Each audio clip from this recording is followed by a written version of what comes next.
In 1941, the year when my father's kind of life took a different turn, when we went and saw Sri Aurobindo's photograph in somebody's house, maybe he was not very conscious, but I'm sure something must have happened to him which kind of changed the direction of his life. Unconsciously, I would say. In his younger days, even pre-MA or during the MA courses, he was very much attracted to Rabindranath Tagore. Not only was he inspired, attracted, but he started writing himself poems. He was pulled into the national movement, which every young man of that time must have got pulled into. That's why he went very close to Mahatma Gandhi and even participated in some of his movements. Something disillusioned him, as he says. Obviously, because then father was a philosopher, he's basically a philosophic mind. What I'm trying to tell you is, he was a poet, a lover of nationalism, not a nationalism, but a lover of the country's independence. And fortunately, both these aspects are seen in Sri Aurobindo. In spite of what was happening in the world at the time, the revolutionary movement, the world wars, whatever happened, and the so-called the age of the reason, which kind of disillusioned on the contrary, because it gave humanity nothing but war and torture and suffering and killing. And here was Sri Aurobindo, who was writing the life divine. He saw the next horizon beyond this humanity. And that horizon was a new and a greater humanity, what you call the new race later on, or the word he uses is a super race or superman. But being an intellect, the intellectual aspect of Sri Aurobindo came forth and he said, wow, here is a jnani, here is somebody who is full of knowledge. And for his MA, he went to Banaras, Hindu University. And there again, he came upon the study of Sri Aurobindo, the life divine. And what attracted him, if I can guess now, is the absolute newness of Sri Aurobindo's approach to the philosophy of life, to the philosopher's eternal quest, be it in the East or West, and his non-understanding of the life divine, which is normal, itself was a challenge for him to try to make an understanding. So much so that he even took up his thesis. The theme of his thesis was a theme from the life divine, the problem of evolution. It is in fact a magnificent book, and his thesis came out to be one of the most comprehensive ideas about evolution. But later on, when I grew up, I was very touched because I came to know and I saw even that volume, one of the volumes of the thesis, which you have to present to the university. He sent it to the mother. The first thing was, one copy was sent to the mother, and the mother graciously wrote blessings on his own copy. So that for me is the culmination of his thesis. Not only culmination in the sense, once she blesses, that means, she has approved kind of what you have thought, what you have written there. So that was his academic career. And that's where I would say Sri Aurobindo entered his life. And from then onwards, of course, there must have been a greater, I would not say enthusiasm, but a quest to see the author of this great masterpiece, epic piece called The Life Divine. And so in 1949, 15th of August, which is Sri Aurobindo's own birthday, he took permission of the officials, of the French officials and all that, and he came to have Sri Aurobindo's darshan. And the way he experiences this darshan was something wonderful, in the sense that he saw a golden Purusha, a magnificent golden light. And subsequently I read many other sadhaks, devotees, thinkers, philosophers from the east or west. Those who saw Sri Aurobindo the first time always saw something not even greater, something beyond the mental understanding. Some saw luminosity, some saw grace, some saw majesty. So that darshan of Sri Aurobindo and the mother, of course, was really the point that really made him to dedicate his life. And subsequently, what all he did were guided unconsciously, invisibly by Sri Aurobindo and the mother. And whatever he did in the personal life was perhaps something to fulfill what he felt was the mother's work.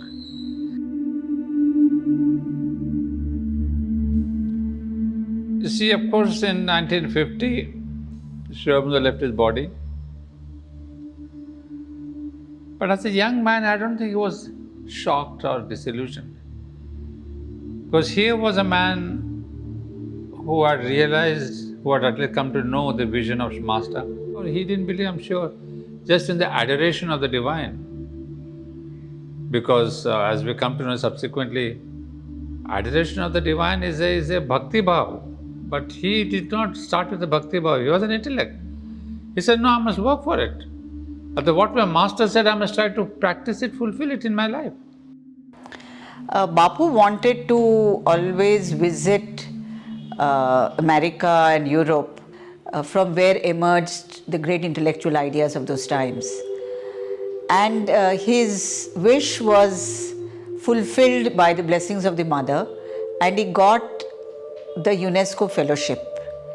And under the UNESCO fellowship, he was able to visit, along with my mother, USA, Canada, UK, France, Germany, Switzerland.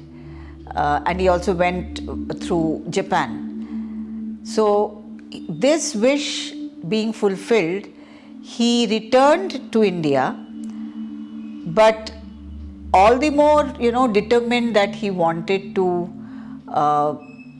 go to the ashram, and if, permission was granted by the mother, to settle there. Apart from his wonderful knowledge of the Western philosophers, his roots were in the Vedic philosophy. So he saw from the Vedic philosophy up to Sri Aurobindo, he had a very good grip of all this in-between philosophers, acharyas and everybody. So that was a great preparation which many of the present generation people or speakers we do not have. We have only exclusively Sri Aurobindo and nothing more, or exclusively this and nothing more.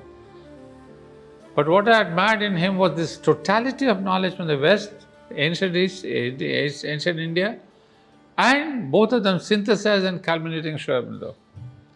And when he spoke about Sri Aurobindo in the West also, this is what convinced them. Here is a man who knows the past, the greatness of the past, East and West, and when he compares Sri Aurobindo or brings in Sri Aurobindo, here is something authentic.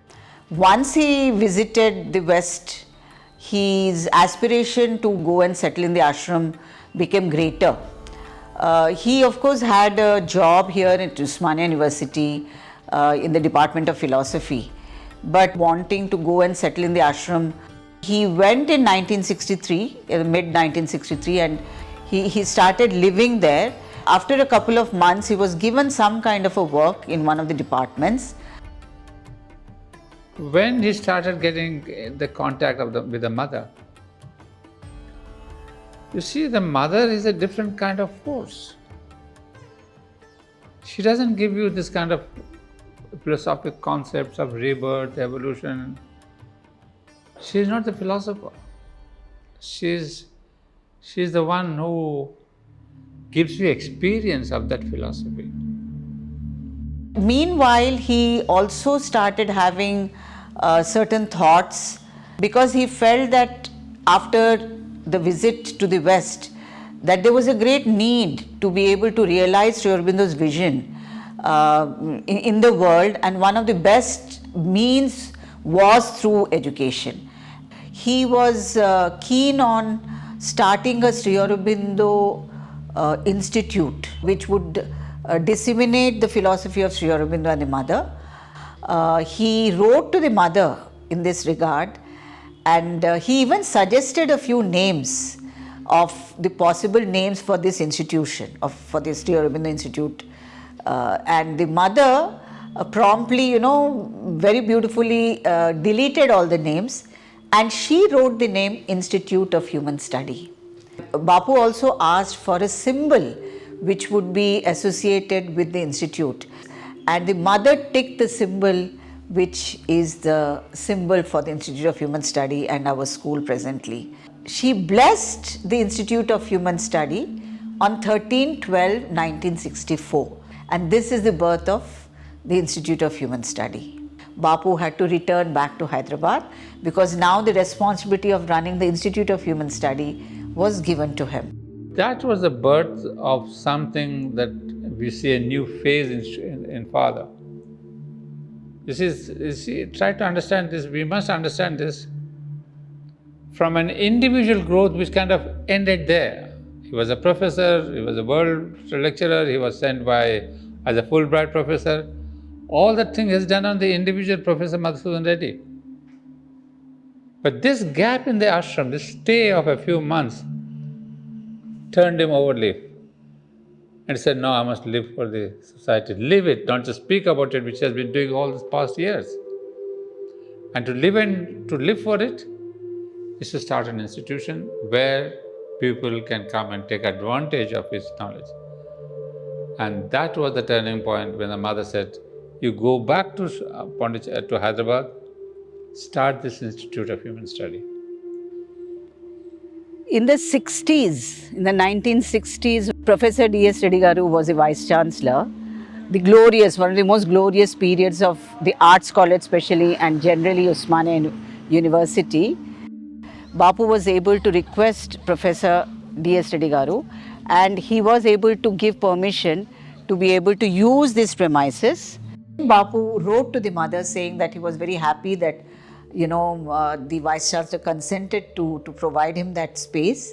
And in 1966, around in April, they were able to shift to this office. A certificate course on Sri Aurobindo studies was commenced on the auspicious day of 15/8/1966 in the premises of the institute. There were about 24 members, if I'm not wrong, 21 to 24 members who took part in this certificate course. And miraculously, the mother gave her consent for all of them to be presented certificates by herself, which was very special, which was very unique, because the mother herself never, believed in giving certificates to any student of the ashram school.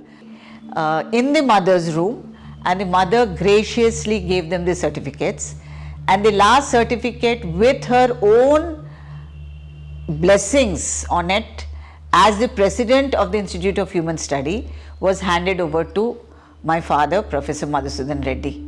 Well, after this, in 1967, he wrote to the mother seeking her blessings again to start a school, and that's the way Sri Aurobindo International School commenced in 1967 June at Osmania University campus.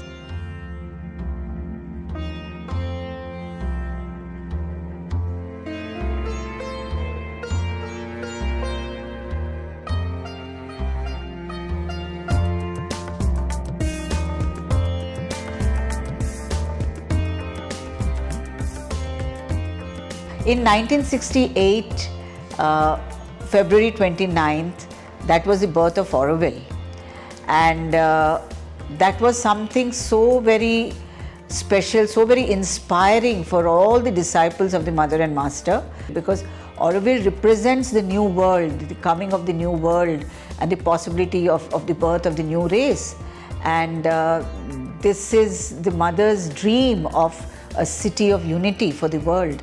And in the charter, she had such important messages to give to the world of how the world has to really unite in being able to live together with a higher purpose of life. And all this was so inspirational that my father also really felt very strongly to go and settle in Auroville. That school was functioning quite well, and there were some teachers who were appointed.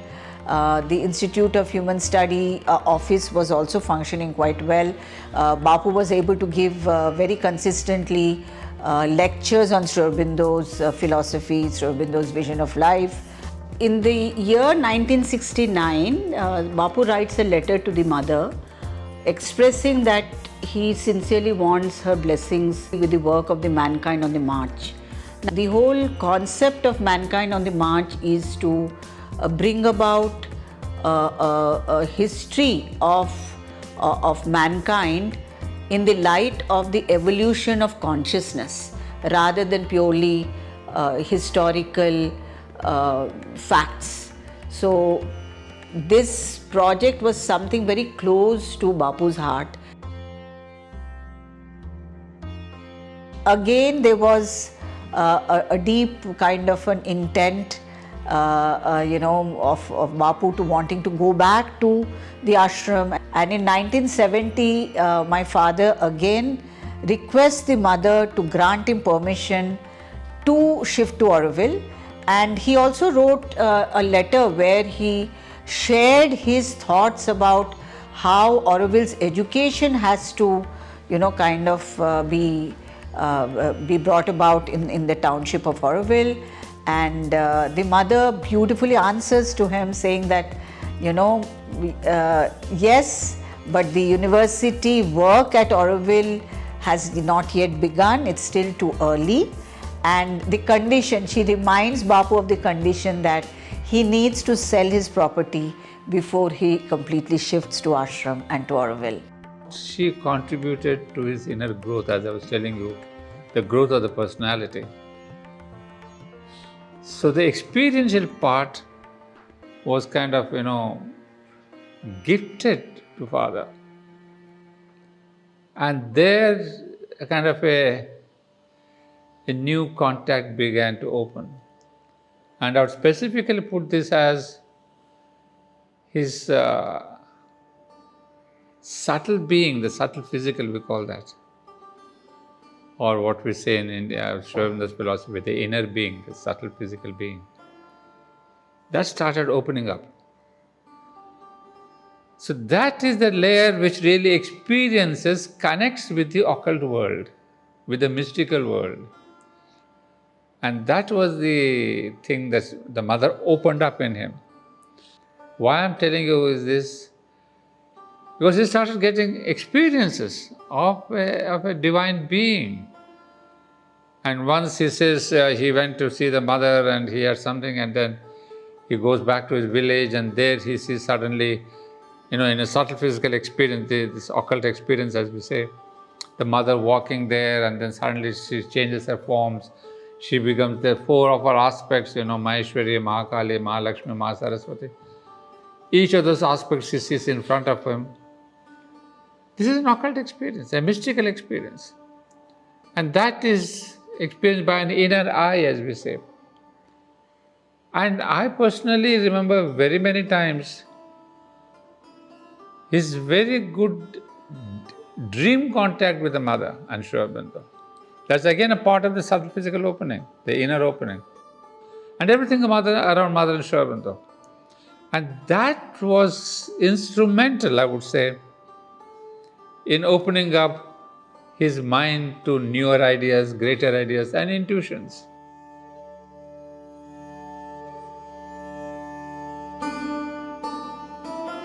He had built a house here, actually the very premise that, right now I'm sitting. This was, he named it as Anandamay. This was a private property, personal property of his, where he built this beautiful house. And when he wanted to go and settle in Auroville, of course, he wanted to kind of wind up everything which was attached to him in Hyderabad. And around in 72, I think he managed to sell off this property known as Anandamay. And he was probably preparing himself now to again, request the mother to grant him permission to shift. But 1973, November 17th, the mother passed away.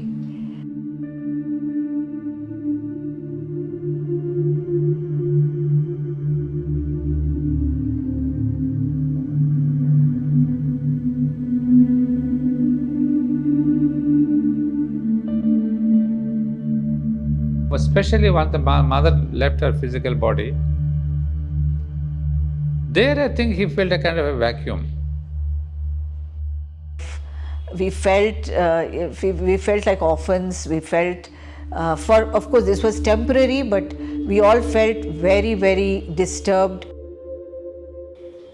So we have Bapu coming to Pondicherry in 1976 to settle there, and we have the Sri Aurobindo School along with the Institute of Human Study, which was functioning well in the Usmania campus. When the school reached its around its 7th grade, the Vice Chancellor said that now the school needs to move out of the premises because it will seek the government's affiliation, hence it cannot continue in the Usmania University premises anymore.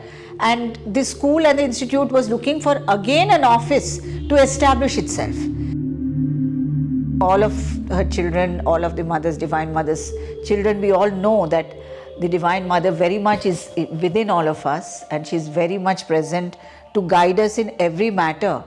That Bapu probably regained his confidence in being able to understand that the most important thing at that point of time was to continue with the great work, with the important work that the mother had given him the responsibility of, which is the Institute of Human Study and the school. Again, you see the mother's blessings. The person to whom we had sold this property wanted to move out and he wanted to sell it again. And we got back the entire property under the name of the Institute of Human Study Trust. And in 1977 June, the school and the institute's office could shift here. Upon his return to Hyderabad in 1977, early 1977, he takes up again the responsibility of running the Institute of Human Study. Very consistently, he gives lectures, weekly lectures on Sundays, to disseminate the Sri Aurobindo's vision of life. He takes up important books. His comprehension of these books was no more intellectual, was no more mental. It was now subsumed in experience. So this is the beauty of a philosopher come sadhak come devotee. That experience he imbibed into his writings. And this is something quite unique about his books. I mean, he has written 22 or 24 books, all based on Sri Aurobindo and the Mother. But one of his grand books is about his Vedas, books on the Vedas. He has written a trilogy, Vedic Epiphany. And this trilogy is again magnificent. It's a new contribution to Sri Aurobindo literature. Because Sri Aurobindo has written some commentaries on the Vedas, giving explanations. Of course, he has written the Vedic secret of the Veda. But there he has not explained it in great detail. He has given key ideas, which other scholars had to kind of expand them. And here was one, Madhusudan Reddy, who expanded this knowledge with the help of other scholars in India, of course. And that trilogy on Vedic Upanishad, Vedas, is, I would say, a great new contribution to literature. Because others are, of course, based on Sri Aurobindo's synthesis and Life Divine and all that. But this is kind of, I would say, if I can put it, very original, the Vedic trilogy. He joins his work, his job again as a professor of philosophy in Usmania University. Now that he's settled back in Hyderabad, his aspiration again takes a turn to wanting to bring Sri Aurobindo's relics to the institute premises. And by the grace of the mother, Sri Champaklalji himself brings the relics and installs them in our meditation hall here on 11th February 1979.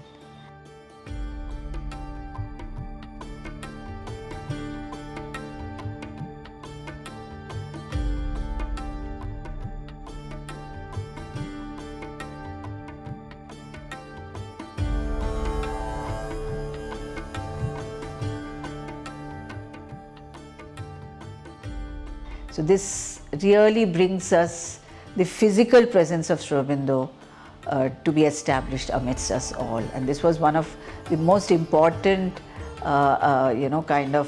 moments of fulfillment for Bapu that happened on that day. It's very, very special.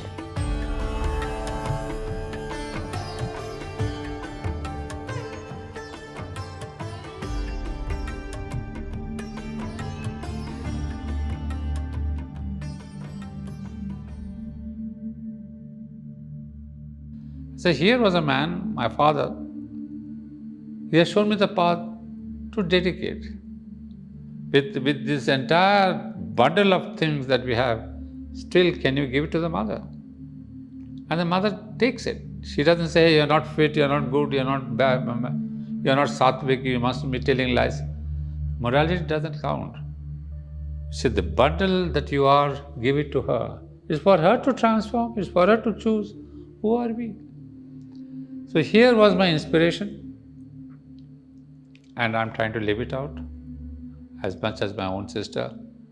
We have different areas of work, but as Sri Ramakrishna told us, all paths lead to the same divine. So if we can all go towards the Sri and the mothers, not as gurus, not as any kind of masters, as a consciousness which is totally universal, beyond religions, beyond castes, beyond nationalities, beyond this. So anybody aspiring for something new is not in a technological sense of a new element or a new invention, but a new consciousness. So here is Sri Aurobindo, the supramental Son, to whom, for whom we dedicate our lives. And my father has been a great example.